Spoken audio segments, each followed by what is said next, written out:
নমস্কার বন্ধুরা, জিভে জল ইন চ্যানেলে তোমাদের সবাইকে জানাই ওয়েলকাম। আশা করছি সবাই তোমরা খুব ভালো আছো। আজ তৈরি করছি আলু ফুলকপি দিয়ে রুই মাছের ঝাল। তাহলে চলো দেখে নেওয়া যাক কিভাবে তৈরি করেছি। প্রথমেই কড়াইয়ে সর্ষের তেল গরম করে নিয়েছি, আর রুই মাছটা ভালো করে ধুয়ে পরিষ্কার করে নুন হলুদ মাখিয়ে রেখে দিয়েছিলাম। 10-15 মিনিট এভাবে রেখে দিয়েছিলাম। এবারে মাছগুলো ফ্রাই করে নেব।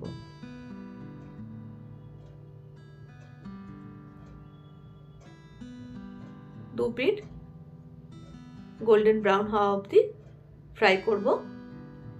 ফ্রাই হয়ে গেছে, তুলে একটা পাত্রে নিয়ে নিয়েছি। এবারে সেই তেলে দিয়ে দিলাম ফুলকপি। ফুলকপিটা ফ্রাই করে নিচ্ছি।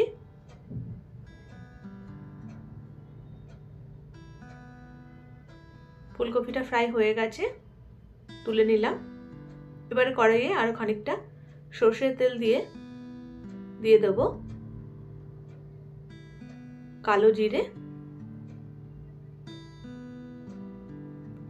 হাফ টিস্পুন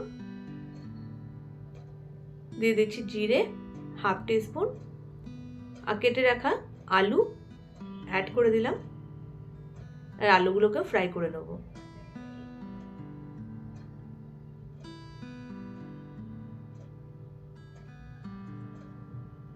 আলুটা হালকা ফ্রাই হয়ে গেছে। এবারে অ্যাড করে দিচ্ছি এতে পেঁয়াজ বাটা। একটা ছোট সাইজের পেঁয়াজ পেস্ট তৈরি করে রেখেছিলাম, সেটা দিয়ে দিলাম। 1 টিস্পুন দিয়ে দিলাম জিঞ্জার গার্লিক পেস্ট। ভালো করে মশলাটা আলুর সাথে ফ্রাই করে নিচ্ছি। এবারে দিয়ে দেবো টমেটো বাটা।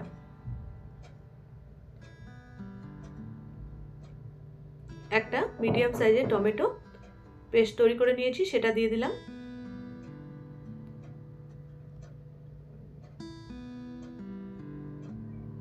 এখানে আমি আধা কিলো মাছের হিসাবে মশলা তৈরি করছি। এবারে দিয়ে দিচ্ছি হলুদ গুঁড়ো 1 টিস্পুন, দিয়ে দিচ্ছি স্বাদ মতো নুন, দিয়ে দিলাম রেড চিলি পাউডার 1 টিস্পুন। ঝালটা অবশ্যই নিজের পছন্দ মতো হবে। কাশ্মীরি রেড চিলি পাউডার দিয়ে দিলাম 1 টিস্পুন। আর গুঁড়ো মশলা দিয়ে আলুটাকে ভালো করে কষিয়ে নেব। আলুটা যখন সেদ্ধ হয়ে আসবে তখন আমি ফুলকপিটা অ্যাড করে দিচ্ছি। আর ভালো করে ফুলকপির সাথে মশলাটাকে কষিয়ে নিচ্ছি।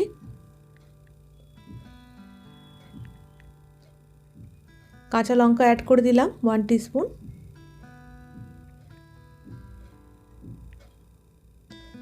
মশলাটাকে খুব ভালো করে ফ্রাই করব, যাতে মশলার কাঁচা গন্ধ একদমই না থাকে। এবার এখানে জল অ্যাড করে দিলাম।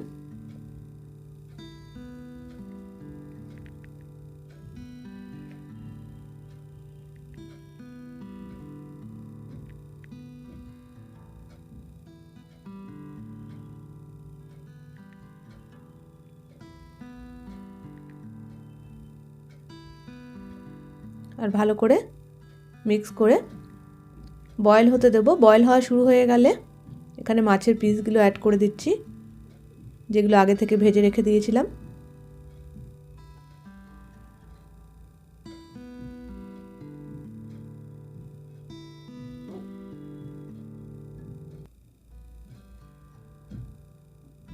আর এভাবে বয়েল হতে দেব 5 থেকে 7 মিনিটের জন্য মিডিয়াম ফ্লেমে। ধনেপাতা কুচি দিয়ে দিলাম।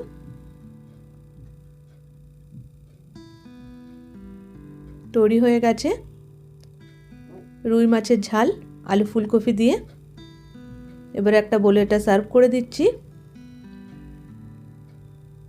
স্টিম রাইসের সাথে